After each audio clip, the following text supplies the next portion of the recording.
What up mga solid subscribers, no? So ayun guys, no, meron tayong papanoorin na clip, no. This is a clip from SB19, no. Guys, meron ditong video si Pablo, no. Nagsasalita siya about or nagsasabi siya ng kanyang opinion about sa isang bagay, no. So this video is titled I didn't want to be a leader. I didn't know how to approach people before, no. So ako guys, may share ako regarding dyan because I've been a leader and I've actually up until now, hindi na eh. Pwede, pero I've been a leader for so many times po talaga pagdating sa pagsasayaw, pagdating sa pagmotor guys, sa moto club namin, no, ako rin yung leader, no. Naging leader din. Ang marami akong times na naging leader ako, no. Hindi ko alam kung ba't ako yung nominate nila as a leader, no. And yun. So usually kasi guys pag sasayaw, no, kung sino yung pinakamagaling or sino yung choreographer, dati sila yung ginagawang leader, no, kasi syempre siya yung choreographer, siya mas nakakaalam ng steps, no. Pero ngayon kasi guys, no, hindi na kailangan na ikaw yung pinakamagaling, kailangan lang ikaw yung pinakamagaling mag-handle po talaga ng grupo, no. May knowledge ka pagdating sa pag-handle ng grupo, guys. So hindi na enough yung magaling ka lang magturo, magaling ka sumayaw, ikaw na agad yung leader, no. Kailangan knowledgeable ka talaga sa lahat ng bagay, no. Okay, no. Si Gift, sobrang nabiyayaan lang talaga tayo na meron tayo isang pinuno na gifted sa pagsasayaw at sa pagkanta lalo, guys, no. Sobrang grabe ang utak, no. And then ayan, no. For me, hindi, pero panoorin mo na to, guys. Tara, panoorin na to, guys, kung anong sasabihin ni pinuno dito, no. Okay? I think yung iba sa inyo na panood na to, pero ako ngayon ko pa na napapanood and meron ako masasabihin about this one, no. Okay, let's go. Ayoko kasi talaga maging leader. Hindi naman niyo ako binoto, di ba? Kumbaga, sabi ko, Itinalaga. bakit ba ako ginawang leader? Ayoko nga maging leader. Pero, yun siguro, yung parang, Feeling ko kaya kang gano'n leader kasi ikaw laging may baon. Oh. hindi, pero ang dami kong questions. Di ba? Siya lagi... Si Stel. Alam mo yun, seryoso mukha nila lahat, tapos biglang, Stel, icebreaker. Bad trip ka, Stel. may Siguro, cucumber. feeling ko yung mga frustration ko galing dun sa, dun yun yung Task nag-instigate na eh. yun sa Oo, responsibility. Ano na? Kasi galing dun sa, dun yun yung Task nag-instigate na eh. yun sa Oo, responsibility. kasi dati, inisip ko, ang hirap naman, ano na itong mga to? Ano, kanya-kanya ng personality, kanya ano gustong gawin. Oh. Parang ang hirap niyang gawin. Yes. Alam ko yan. Oh. Doon tayo muna sinabi ni Pablo, no? Kanya-kanya Una. ng... Sa responsibility. Na yun sa responsibility. Dun yun yung Task. nag-instigate. Galing dun sa... Feeling ko yung mga frustration ko galing dun sa... Dun yun yung Task nag-instigate na eh. yun sa responsibility. Sa task, no? Ewan ko pa, pa sinabi, oh. Frustration mo yung sa mga task daw, no?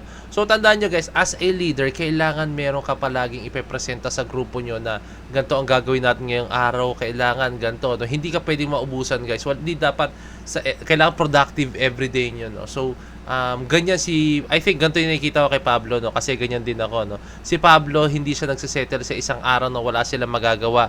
Like, kahit nga lang, siguro kung wala silang nagawa, okay guys, total, wala tayong masyadong ginagawa ngayon, baka pwede tayong bumuo ng kanta, pwede tayong mag-conceptualize na pwede nating kahit conceptualize lang tayo ng pwedeng susunod na team ng ating album, susunod na team ng ating EP or ng kanta, di ba, no? Kahit mga singles yan, pwede na rin yan, guys, no? Pero alam mo yun, I think ganun si Pablo, no? Kumbaga it's a nakasanayan na po, no? So ganun kasi ang leader, kailangan talaga you always think ahead, no? Hindi pwedeng nakastay ka lang dito. Kailangan, kung andito na kayo, kailangan mag-isip ka pa ng mga bagay para sa mga parating na panahon, no? Hindi pwedeng may stuck kayo palagi, guys, no? Okay? And ayun, nakaka-frustrate din yun, lalo na pag halimbawang may inisip ka tapos pag halimbawang hindi siya nag-work, no?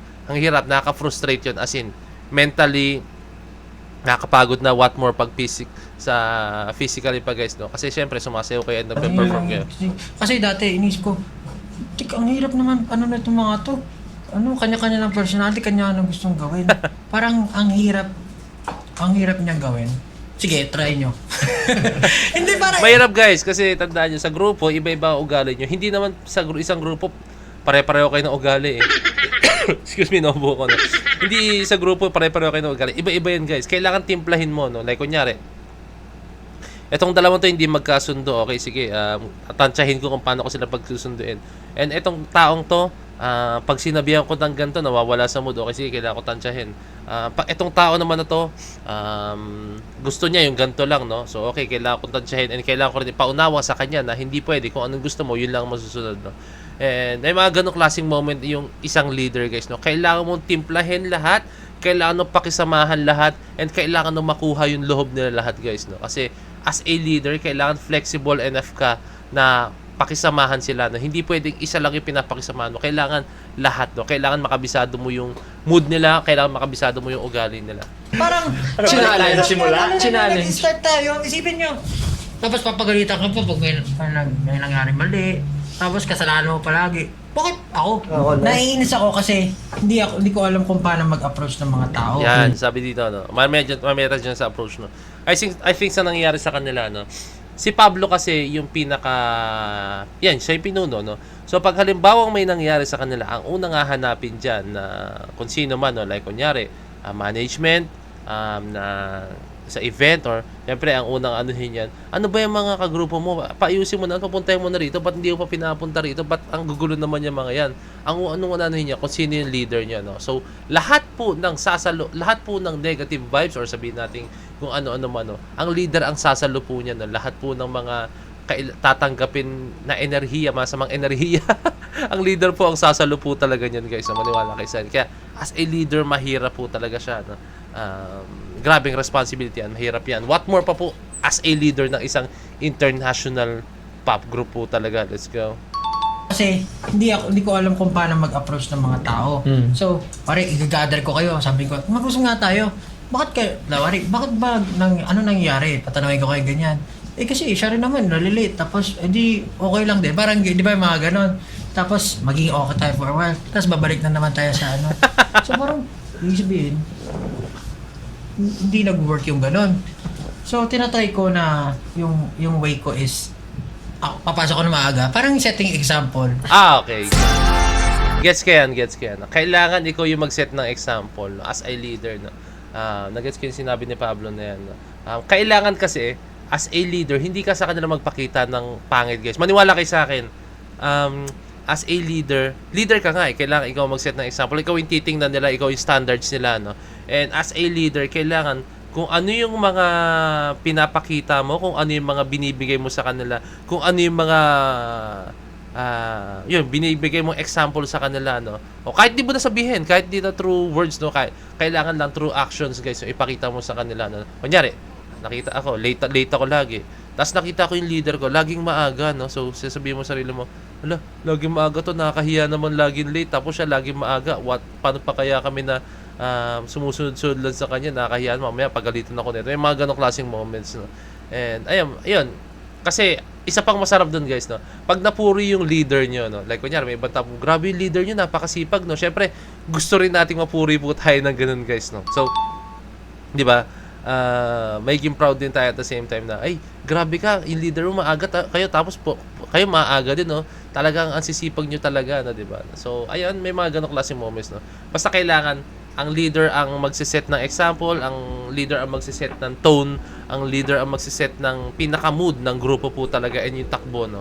At the same time, pero syempre, hindi pwedeng siya lang. Kailangan tumulong din tayo, kailangan makipag-cooperate po tayo, no? Kung sinasabi ng leader ko, kung sinasabi ng inuutos ng leader, kung alam naman natin tama is sundin natin, no? Pero syempre, kailangan na tayo magtiwala kasi minsan may meron tayong mga doubts, eh. Like, kunyari, ano ba yan? Ba't niya inuutos to? Parang hindi naman. Pero, at the end of the day, yung pala, no? Kaya niya pala inutos yun. Kaya pala niya pinagawa sa atin yun. Kasi yun pala may kalalabasan po talaga, guys, no? So, ayun lang. Basta, for me, as a leader before, no? Sasabi ko lang sa inyo, kung nasa isang grupo kayo, sumunod kayo, magtiwala po kayo sa leader niyo. Magtiwala kayo, no? Sooner or later naman, kung hindi maganda yung nangyayari, ma-realize nyo rin naman yan, no? Like, kunyari, sobrang pangit na nangyayari, no? Ma-realize nyo rin yan. Pero, as long as maganda naman yung nangyayari, no? And as long as alam nyo may nakikita kayong resulta, paunti-unti, kahit hindi sobrang ganun agad, paunti o may nakikita kayong resulta, no? Sundin nyo lang, guys, no? Kasi tandaan nyo, lahat ng mga nakakamit ng mga tanyag na grupo ngayon, ito SB19, no? Hindi nila nakuha yan ng ng sobrang mabilisan, no? Nakuha nila yan ng pangmatagalan na practice po talaga guys. Mga matagalan na resulta po talaga pag matagalan na ehersisyo po talaga guys. No? So yun guys, I hope na nakapagbigay ako sa inyo ng mga tips, mga ideas or knowledge or kung ano man. No? And guys, maraming salamat. No? Kindly leave a like, subscribe, and kindly ring the notification bell para alam nyo bago ako na ng bagong video. So this point of it, signing out. Peace. Bless you.